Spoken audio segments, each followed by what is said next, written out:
Sad Aryna Sabalenka says Battle of the Sexes brought eyes on tennis. Sad Aryna Sabalenka says Battle of the Sexes brought eyes on tennis. Brisbane. Aryna Sabalenka said on Jan 6 that she was sad about the negative reaction to her Battle of the Sexes exhibition match against Nick Kyrgios, and that it brought so many eyes to tennis. The world know. One lost 6-3, 6-3 to the Australian in Dubai in late December in the highly publicized event. Critics questioned the motive behind the match, organized by the agency that manages both players, beyond broadcast ratings and money generated. What I'm sad about is that some people got it wrong, the whole idea of that event, said Sabalenka, speaking at the season-opening Brisbane International. It was fun. It was a great challenge. I think we brought so many eyes on tennis. It wasn't about proving something to anyone. It was about to show that tennis can be really huge, and we can bring a lot of attention on the exhibition match, which usually never happen, and we just proved that. That's all it was about. On Jan 3, World Know. Aryna Sabalenka said women's tennis had no need for such a match, because I feel like women's tennis stands on its own right now. The suitability of Kyrgios, who admitted assaulting an ex-girlfriend in 2021, and has had to distance himself from misogynistic remarks in the past, for the men's role in the act also stirred debate.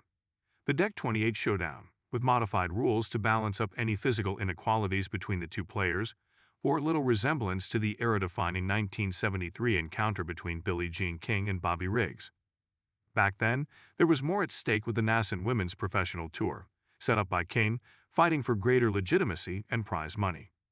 King, in one of the all-time greats of the women's game who was at the peak of her powers at 29, saw off Riggs 55 in 3 sets. On Jan 6, Sabalenka began her 2026 campaign with a thumping victory at the Brisbane International, while Kyrgios fell short on his return after nearly a year out. She turned on the style to beat Spain's Cristina Buxas 6-0, 6-1 in 47 minutes to reach the third round. The defending Brisbane champion next faces Romania's Aryna Sabalenka, who beat former French Open champion Jelena Ostapenko of Latvia 6-2, 7-6, 7-5. The injury-plagued Kyrgios also had a short spell on court in his first singles match since March, losing 6-3, 6-4 to American Alexander Kovacevic in 65 minutes. There was a point in my life in 2022, or when I was, winning like multiple titles in a year. I generally thought I was the best player in the world, said Kyrgios, who has won 7 tour titles.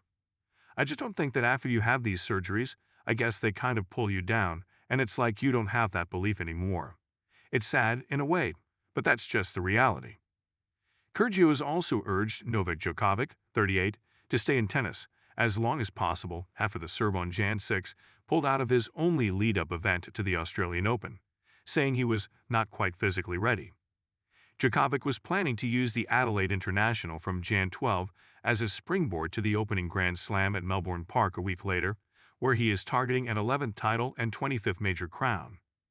Players at the Australian Open will be competing for a record prize pool, with organizers on Jan 6 announcing a 16% increase in the total purse to $111.5 million Australian dollars, as $96 million. The winners of the men and women's singles will each take home $4.15 million Australian dollars, up 19% from $3.5 million Australian dollars in 2025. Meanwhile, in United Cup action in Perth and Sydney on Jan 6, Australia beat the Czech Republic 2-1 to qualify for the last 8, joining Belgium, who saw off Canada 3-0. But Italy crashed out despite beating France 2-1. The quarterfinals begin on Jan 7, with the United States meeting Greece and Switzerland facing Argentina. AFP, Reuters,